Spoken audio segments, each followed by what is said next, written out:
Letter capital होता है। Like the Indian currency can be exchanged at the airport. यहाँ Indian currency की बात करें, Indian is a proper noun, तो ये जो करेंसी है, ये जो इंडियन करेंसी की क्योंकि बात हो रही है, तो ये जो इंडियन है ये प्रॉपर नाउन से बना हुआ है, तो इसका भी फर्स्ट लेटर कैपिटल हो जाता है।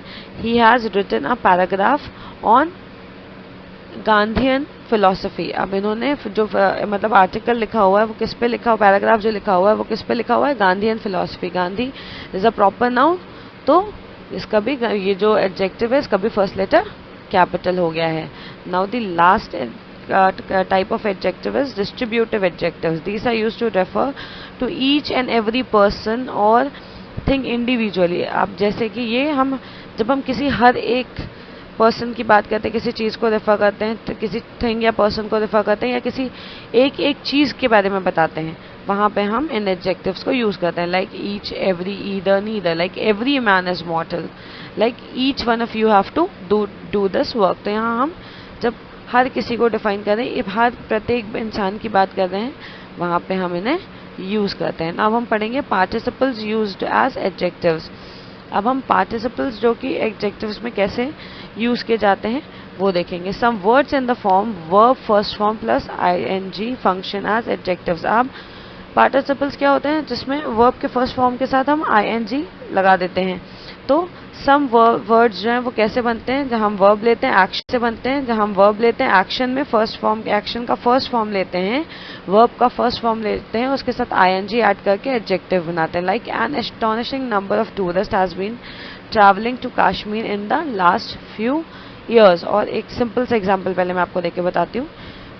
Shrikant rented a charming mansion while he stayed in Paris. अब श्रीकांत जो है उन्होंने एक चार्मिंग मैंशन रेंट किया था। चार्म इज एन वर्ब, अब उसमें हमने ing फॉर्म ऐड कर दिया है। चार्मिंग मैंशन मतलब एक बहुत सुंदर सा, बहुत अच्छा सा चार्मिंग मैंशन उसने लिया हुआ है रेंट पे, जब वो पेरिस में रहते थे। और एक और देख लेते हैं, इसी तरीके से the past participles can also be work as adjectives in the third form of verb. अब थर्ड फॉर्म ऑफ वर्ब को भी लेके पार्टिसिपल्स, पास्ट पार्टिसिपल्स मतलब जो हमारा जो चीज़ घट चुकी है, पास्ट के पार्टिसिपल्स को दिखाने के लिए हम क्या करते हैं, वर्ब का थर्ड फॉर्म भी हम यूज़ करते हैं इसको, इसका एडजेक्टिव बनाने के लिए। Like Ram Kumar was a disappointed man after he failed to secure the contract. अब जो राम कुमार हैं वो बहुत एक डिसअपॉइंटेड मैन बन चुके हैं जब वो कॉन्ट्रैक्ट नहीं ले पाए। तो the child's frightened eyes will haunt me for ever.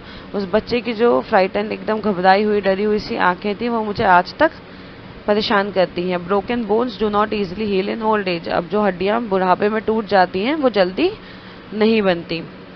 तो ये सारी चीज़ें हमें ध्यान रखने वाली हैं।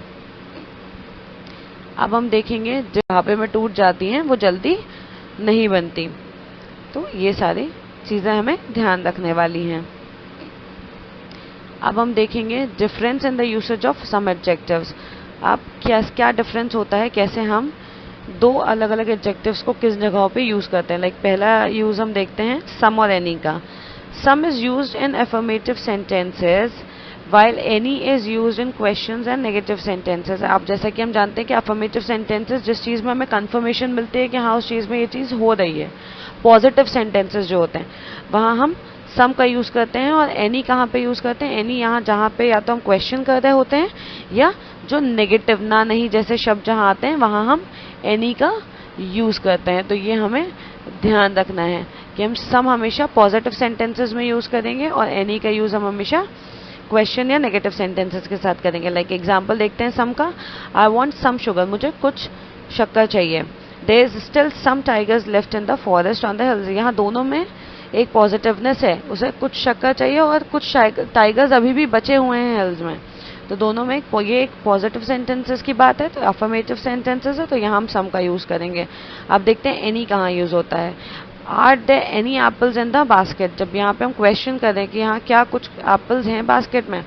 Did any student miss the exam, क्या किसी स्टूडेंट ने एग्जाम मिस किया है। तो एक में दोनों में क्वेश्चनिंग हो रही है, तो वहाँ पे हम एनी का यूज़ करते हैं। अब हम देखते हैं यूज़ आपका ऑफ यू का।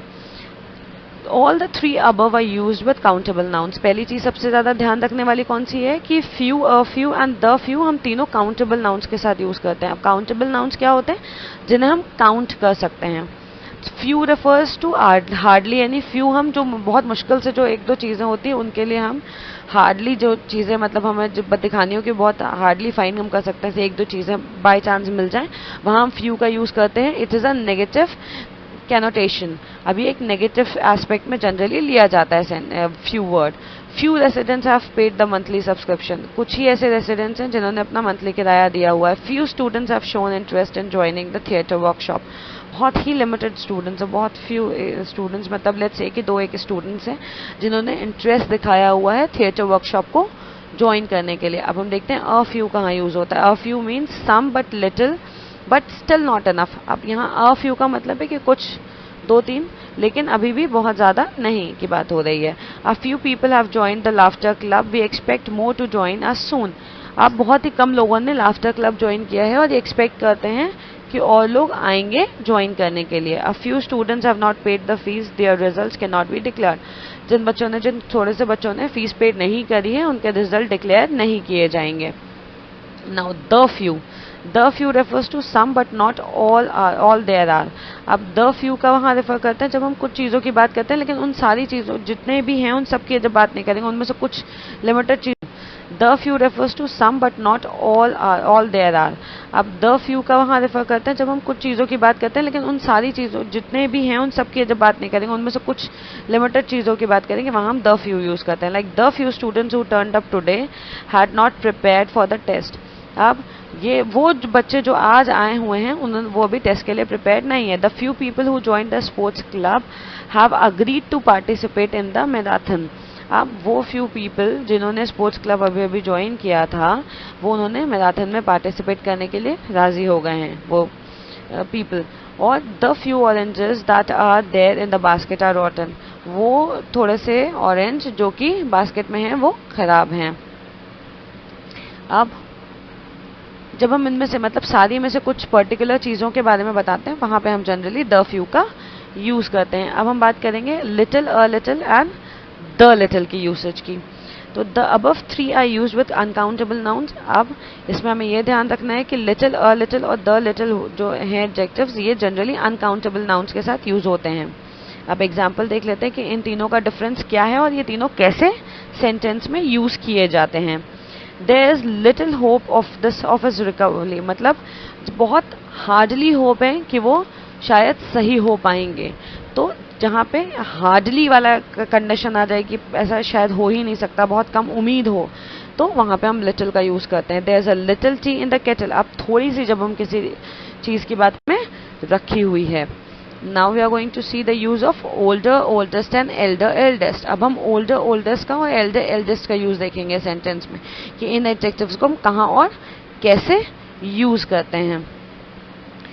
Elder and eldest are used with only people। अब elder और eldest सिर्फ जो एक अकेला only people होते हैं उनके लिए यूज किया जाता है। These are usually followed by the name of relations। ये जनरली जो हम relations में अपने बात करते हैं, that she is my elder sister और she is the eldest of all, जब हम ऐसे रिलेशंस में बात करते हैं वहां हम यूज करते हैं एल्डर और एल्डेस्ट को। Elder is never followed by than. अब एल्डर कभी भी दैन के साथ नहीं लगाया जाता है।